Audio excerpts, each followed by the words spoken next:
O elders of the society, don't scare your children away from the masjid. Don't scare your children away from the masjid. The masjid needs to be the most welcoming place for children. Otherwise, the street out there is welcoming with its drugs and its prostitution and its evil. If the masjid becomes the place where the child is scared to go, an elder might shout at me. They might say to me, don't do this. They might, oh, why are you messing about at the back? Why are you doing this? Why are you doing that? Remember that none of these restrictions outside. If the street is more appealing to the child than the masjid, then know that the value of the masjid doesn't reach the street outside. The Prophet ﷺ showed us this, that these are young children. The Prophet ﷺ is delivering a khutbah, is delivering advice to the ummah of the Sahaba. Yet on his lap is one of his grandchildren, his other lap is the other grandchild.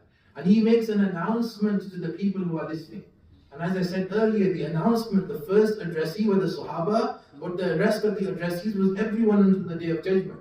He says, he does a dua in front of everyone. He says, oh Allah, I love these two, so you love them too.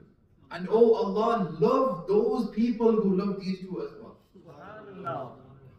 The dua of the Prophet ﷺ is what draws us to loving the family of the Prophet ﷺ. The dua of the Prophet is a dua which is accepted. One of the ways of seeking the love of Allah is through loving the Ahlul Bayt of the Prophet ﷺ. He lengthens the sajda for the sake of the entertainment of a child, so that the child can carry on playing, so that the child isn't disturbed. And then when the Prophet ﷺ finishes his prayer, no narration ever will mention that the Prophet ﷺ rebuked him.